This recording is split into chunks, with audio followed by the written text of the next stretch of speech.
नमस्कार, मैं वंदना खुराना आप सभी का स्वागत करती हूँ। और अभी जो टॉपिक पे हम लोग बात करेंगे वो है दूरदृष्टि। तो मैं देख रही हूँ कि आप लोग वीडियोस देख रहे हैं, पसंद कर रहे हैं और चाहते हैं कि और भी टॉपिक्स के ऊपर वीडियो बने। तो दूरदृष्टि के बारे में बात करती हूँ। दूरदृष्टि का मतलब क्या है? देखिए, दूरदृष्टि और दिव्य दृष्टि में फ़र्क होता है।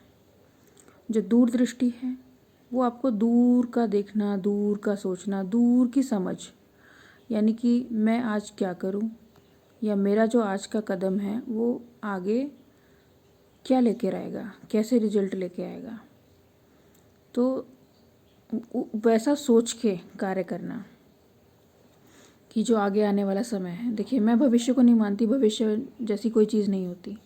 जो लोग भविष्य का नाम लेते हैं, आप सोचिए कि भविष्य तो आता नहीं है ना, हम सब वर्तमान में रहते हैं। तो वर्तमान में रहने का हमें वर्तमान के बारे में ही सोचना चाहिए। अगर हम अपना वर्तमान अच्छा करके रखेंगे तो बहुत अच्छा रहेगा। तो वर्तमान में हम क्या ऐसे स्टेप्स लें, क्या ऐसा कर्म करें कि हमारा वर्तमान एक बहुत अच्छा बना रहे। तो दूरदृष्टि इसी को बोलते हैं। कहते हैं ना कि अगर कोई समस्या फंसती है तो जाइए किसी बुज़ुर्ग को बुला के लाओ। वो बुज़ुर्ग को बुला के लाने का क्या सेंस होता है? क्योंकि उन्होंने अपने जीवन का 70 साल, 80 साल, चलिए बचपन हटा दीजिए, 15 साल, 20 साल, 15 साल, तो 15-16 साल के बच्चे को भी एक्नॉलेज हो जाता है क्या करना चाहिए, क्या नहीं करना चाहिए। तो अब वो जो 15 साल के ऊपर का उसका जीवन है, वो उसका एक एक्सपीरियंस है। एक्सपीरियंस तो खैर जब तक एक बच्चा सोचने समझने की उसकी क्षमता बन जाती है और वो चीज़ों को याद रखने लग जाता है, तो वो एक्सपीरियंस भी काउंट होता है। तो वो एक 70 साल का व्यक्ति, अगर उसको 60 साल का एक्सपीरियंस है, तो उसके जीवन में जो घटनाएं घटी हैं वो उसके हिसाब से आपको जवाब देगा। यही मैं आपको कह रही हूँ कि हम दूरदृष्टि का मतलब क्या है। दूरदृष्टि का मतलब यही है कि आप क्या ऐसा करें कि जो आगे आने वाला समय है उस कर्म के वजह से वो समय आपका हमेशा हर्षोल्लास से भरा रहे, खुशियों से भरा रहे। और अगर आपके जीवन में कोई चैलेंजेस भी आते हैं, कोई उतार चढ़ाव भी आते हैं, तो जैसे आपने खुशी को एक्सेप्ट करा है, वो उतार चढ़ाव भी आप पूरा मजबूती से उसको वो समय भी निकालिए। और मतलब एक जंग, जैसे कहते हैं ना कि एक आपका संघर्ष है, उसमें जीत के दिखाइए। तो मेरे कहने का तात्पर्य यही है कि अगर आप दूरदृष्टि अपनी अच्छी बना के रखना चाहते हैं तो भी मेडिटेशन ज़रूरी, क्योंकि मेडिटेशन से आपके जो दिमाग में, आप समझ लीजिए आपने एक छन्नी बना ली अपने चारों तरफ। अब क्या छन के आएगा? पॉजिटिविटी छन के आएगी, अच्छे विचार छन के आएंगे। मेडिटेशन का मतलब, देखिए मेडिटेशन तो एक अंग्रेजी का शब्द हो गया, हम तो ध्यान बोलेंगे इसको, ध्यान। और जो मैं करती हूँ वो त्राटक है। मतलब बाह्य ध्यान और अंतर ध्यान होता है, आँख बंद करके ध्यान लगाना और आँख खोल के ध्यान लगाना। तो आँख खोल के जो ध्यान लगाते हैं उसको त्राटक बोलते हैं, और मैंने जो सीखा त्राटक से सीखा है। ध्यान में दोनों प्रकार के लगाती हूँ। और ध्यान का मतलब होता है कि खो जाना, एक ऐसी स्टेज जिसमें आप पूरी दुनिया भूल जाओ, सब कुछ भूल जाओ कि कुछ है भी। और ये जो शक्ल सूरत शरीर लेके हम पैदा हुए हैं ये सब भूल जाओ, जिन लोगों से आपके रिश्ते नाते हैं सब भूल जाओ, आपके पास कुछ है या नहीं है सब भूल जाओ। मतलब आप एक ज़ीरो स्टेट में चले जाओ। इसी को बोलते हैं ध्यान। यानी कि जो हो वो सब ख़त्म कर देना। मतलब आपकी जो पर्सनैलिटी है, आपके जो जहाँ रह रहे हो, जिस समाज में रह रहे हो, जिस देश, मतलब एक कांस्टेंट ऐसे शून्य वाली स्टेज पे जहाँ ना आपके पास पहले कुछ था ना आपको कुछ मिलने वाला है। मतलब चाहो तो सब कुछ आपका ही है, ना चाहो तो आप किसी से भी जुड़े हुए नहीं हो, संबंधित ही नहीं हो। तो ऐसे जीरो स्टेट ऑफ माइंड में रहने वाले लोग हमेशा प्रसन्न रहते हैं, क्योंकि उन्हें ना कुछ खोने का डर होता है ना कुछ पाने की इच्छा होती है। तो इच्छाओं पे आपने कंट्रोल कर लिया, ठीक है ना। तो ये ध्यान एक अवस्था है, ध्यान एक अवस्था है। तो दूरदृष्टि कैसे विकसित करें? जब आप ध्यान लगाएंगे, यानी कि खो देंगे अपनी स्टेट जो भी आपका प्रेजेंट है, तो जब आप ध्यान से वापस लौटेंगे तो अपने आप को बहुत एनर्जेटिक महसूस करेंगे, ऊर्जावान महसूस करेंगे। और मैंने बताया ना कि उससे आप अपने चारों तरफ एक ऐसा कवर, एक ऐसी छन्नी तैयार कर लेंगे, या ऐसा एक, क्या बोलें उसको, शील्ड, ढाल तैयार कर लेंगे जिससे नेगेटिविटी आएगी भी तो टकरा के चली जाएगी। देखिए नेगेटिविटी क्या होती है, नकारात्मकता मतलब जो आपको सही रास्ते या सही चीज़ें करने से रोके, किसी भी प्रकार से, विचारों से, शारीरिक क्रिया द्वारा, किसी भी प्रकार से। तो जब आप आध्यात्म में आगे बढ़ते हैं तो ये आपको, जैसे गुरु होता है ना, सही रास्ता बताता है, और अगर गलत आप सोचोगे भी, जरा सा भी गलत सोचोगे तो वो आपको टोकेगा कि नहीं ये चीज़ ठीक नहीं सोच रहे हो, सोचने तक को वो आपको रोकेगा, गलत करना तो बहुत दूर की बात है। तो आध्यात्म के रास्ते पे आगे बढ़ना मतलब आपको आपका खुद का विवेक आगे लेके जाएगा, क्या करना है क्या नहीं करना। और आगे लेके जाने का मतलब ये नहीं कि आप करोड़ों रुपए कमा लोगे, देखो जो कमाओगे वो सब यहीं रह जाएगा। आपके रिश्ते नाते, बच्चे, पत्नी या पति, जो भी आपकी जानकारी है सब यहीं छूट जाना है। तो लेके क्या जाना, फिर हम इस चक्र में क्यों हैं? इस चक्र में हम अपने कर्म की वजह से हैं या अपनी इच्छा की वजह से हैं। जितनी इच्छाएं करते रहोगे उतना आपको यहाँ रहना पड़ेगा। जितना आप इच्छाएं समाप्त कर दोगे कि मुझे कुछ चाहिए ही नहीं, उतनी जल्दी यहाँ से निकल पाओगे। या जितने भी दिन जियोगे आप यहाँ, आप इच्छाहीन जियोगे। इच्छाहीन मतलब आपको कोई स्वार्थ से, किसी चीज़ से कुछ चाहिए नहीं होगा। इसी को दूरदृष्टि कहते हैं। जैसे मैंने अपने जीवन में पा लिया कि मुझे क्या करना है क्या नहीं करना। तो दूरदृष्टि का मतलब ये होता है, फालतू की चीज़ें, फालतू के विचार, फालतू लोगों के बीच में बैठ के बातें करना। अपना जो समय है आप उसको ख़राब करने से बचेंगे, और अपने जीवन में जो आपका समय है वो आप अपने बच्चों को, पत्नी को, इनको देंगे, और इनका जीवन भी सार्थक बना रहे उसमें आप लगाएंगे अपना समय। अभी लोग बहुत ऐसी चीज़ों पे अपना समय व्यर्थ कर रहे हैं कि एक टाइम ऐसा आएगा वो सोचेगा मैंने इतना समय क्यों ख़राब करा, मैं कुछ कर क्यों नहीं पाया। क्योंकि आपको समय तो सबको मिलता है, समय सबको मिलता है, और आप अपने समय को कैसे उसका सदुपयोग कर रहे हो, दुरुपयोग कर रहे हो, या खामखा उसको ख़राब कर रहे हो, ये आपके ऊपर निर्भर करता है।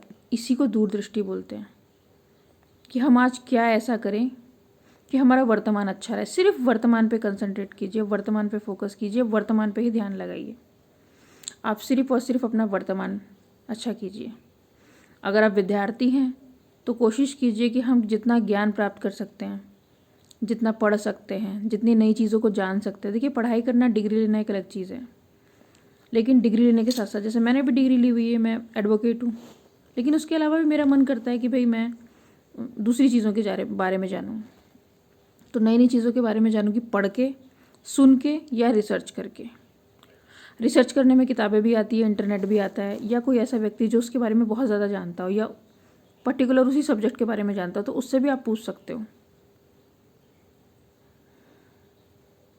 लेकिन आध्यात्म क्या है? आध्यात्म एक मार्ग है जिस पे आने के बाद आपके दिमाग में जो विचार आएंगे, जो चीज़ें जानने की अपेक्षा करोगे, वो चीज़ें आपके सामने आने लगेंगी, और वो आपको मतलब रास्ते दिखाई देने लग जाएंगे, चीज़ों के मतलब प्रश्नों के उत्तर मिलने लग जाएंगे अपने आप से ही। मतलब आपने अपने आप को ब्रह्मांड से कनेक्ट कर दिया अध्यात्म के ज़रिए। ब्रह्मांड क्या हो गया? एक इंटरनेट की तरह, जिसमें सब चीज़ें पहले से ही फीड है, भरी हुई हैं। अब आपको क्या करना है? उसे एक्सेस करना है। जिसको हम विद्या कहते हैं वो ज्ञान है एक प्रकार का। जितने प्रकार की विद्या हैं वो उतने प्रकार के ज्ञान हैं। अब आप कौन सी विद्या, या तो आप उसके लायक बन जाओ, या ऑलरेडी उसके लायक हो पर आप खोज रहे हो, मिल नहीं पा रही है। तो जिस दिन आप उसके ग्रहण करने लायक होगे, मतलब आपके बर्तन में उतनी जगह होगी कि वो विद्या आ सके, तो वो आपको प्राप्त हो जाएगी। फिर आप उस विद्या के अनुरूप कार्य करोगे। अब बर्तन, विद्या को ग्रहण करना, बर्तन हम खुद हैं, हमें उसको मांज के साफ सुथरा करना है, खाली करना है। कोई भी ज्ञान अर्जन करने से पहले क्या करना पड़ेगा? अपने आप को खाली करना पड़ेगा। और जो ध्यान है, ध्यान जो अवस्था है, वो अपने आप को खाली, यानी कि 0 स्टेज पे लाना। वही मैं आपको बार बार कह रही हूँ कि ध्यान के ज़रिए से क्या करना है? आपको अपने आप को खाली करना है। जब खाली हो जाएगा, पूर्ण तरीके से खाली में लोग सब रिश्ते नाते पीछे छूट जाएगा। आपको पैसे का लोभ लालच नहीं रहेगा, कुछ नहीं, एकदम से आप खाली हो जाओगे, तब आपको कोई विद्या प्राप्त होगी। और जब आपको विद्या प्राप्त होगी तो विद्या प्राप्त होने से पहले आपकी परीक्षा भी ली जाएगी कि आप उसके लायक हो या नहीं हो। किसी को धन भी, बड़ा धन भी ऐसे ही नहीं मिलता, वो उसको संभाल के रख पाए, यूज कर पाए, या सही चीज़ों में यूज करे तो ही आपको मिलेगा। अगर आप उसको गलत कामों में लगाओगे तो धन चला जाएगा, वो रुकेगा नहीं आपके पास। तो ये भी विद्या भी उसी प्रकार से है। इसका उपयोग करोगे तो ये आपके पास हमेशा रहेगी। आप इसका दुरुपयोग करोगे तो फिर आप जीवन मरण के उस चक्कर में फंस जाओगे जिसमें आपको शायद गुरु भी नहीं निकाल पाएगा। तो दूरदृष्टि पर यही था, दूरदृष्टि यानी कि दूर की समझ रखना। तो आप उसी हिसाब से आज अब अपनी ज़िंदगी में वो काम कीजिए, वो कार्य कीजिए जिससे आप अपना वर्तमान अच्छे कर सकें, और जो आपका जीवन साथी है उससे पूरा आप उस पर विश्वास कीजिए, क्योंकि उसके अलावा जो आपका जीवन साथी है, जो भी है, मतलब पत्नी के लिए पति और पति के लिए पत्नी, उससे ज़्यादा विश्वसनीय एक मित्र कोई नहीं है। और जैसे आप अपनी खुशी या दुख जो भी शेयर करते हो उसी के साथ करते हो, तो आप जो है सबसे ज़्यादा आपका 50% हिस्सा है आपका जीवन साथी। आप दोनों मिलके ही 100% बनाते हो। अब आप उसमें कितना आप उसके प्रति समर्पित हो, ये आप देखिए। पत्नी या पति के बाद आपके बच्चे आते हैं, आपके माता पिता भी आते हैं, वो जिम्मेदारी है आपकी। जैसे बच्चे आपकी जिम्मेदारी हैं वैसे ही माता पिता भी जिम्मेदारी हैं। तो उनके भी दुख सुख का बिल्कुल ध्यान रखना। देखिए, सही मार्ग पे चलेंगे बहुत कष्ट होगा, बहुत कष्ट होगा। ईमानदार चरित्रवान बन के रहना बड़ा कष्टकारी है आज के समय में। लेकिन अगर आप वो कष्ट झेल सकते हैं तो आपके बच्चे भी आप पे गर्व करेंगे कि हमारे माता पिता चरित्रवान व्यक्ति हैं। लेकिन अगर आप गलत काम करेंगे तो आपके बच्चे भी आपको कभी भी मुंह पे आपको आपका जो रियलिटी है या सही एक असलियत है वो खोल देंगे। इसीलिए ये सोचो कि जैसा आप अपने बच्चों को बनाना चाहते हो पहले आप वैसा बनो। बाकी पैसा कम कमाया जाएगा, कोई समस्या नहीं है। कम लोग आपसे मिलेंगे जुलेंगे, कोई समस्या नहीं है। लेकिन एक चरित्रवान बनना, आध्यात्म में रहना। आध्यात्म का मतलब ही क्या है? सही तरीके से सारे कार्य समय पे पूरे करना, अपने परिवार को जोड़ के रखना, कठिन समय में एकदम रस्सी की तरह काम करना, मजबूती से एक दूसरे को थामे रहना। यही है, यही जीवन है। जिस दिन आप ये जीवन की असली परिभाषा समझ लोगे उस दिन आपको शायद मेरी भी किसी सलाह की परामर्श की कभी आवश्यकता नहीं रहेगी। उसके अलावा भी आपको अगर कोई चीज़ समझ में ना आई हो तो आप ज़रूर कमेंट बॉक्स में लिखो। मैं उसके बारे में भी आपसे बात करूँगी, बताऊँगी, आपसे डिस्कस करूँगी। हर वीडियो का एक ही उद्देश्य है, कुछ ना कुछ आपसे चर्चा करना। क्योंकि ये चर्चा पहले लोग क्या करते थे, अपने परिवार में करते थे, लेकिन लोगों ने अब चर्चाएं करना बंद कर दिया है, जिससे कितनी गंभीर समस्याएं आ रही हैं लोगों के सामने कि वो समस्या बहुत बड़े लेवल पे, जैसे समझ लीजिए एक फुंसी है, छोटा सा घाव है आपका, वो बड़े लेवल का कैंसर हो गया जिसका इलाज ही नहीं है। उस लेवल पे आप अपनी समस्या ले जाते हो। तो समस्याएं हैं आपकी तो भी बताइए, कोई चीज़ समझनी है तो भी बताइए, आध्यात्म में और कैसे आगे बढ़ा जाए वो भी बताइए। कोई टॉपिक है जिसके बारे में आपको सुनना है, जानना चाहते हैं, वो भी बताइए, मैं आपको ज़रूर बताऊंगी। इसी के साथ मैं वीडियो समाप्त करती हूँ। जय हिंद, वंदे मातरम। हमेशा खुश रहिए।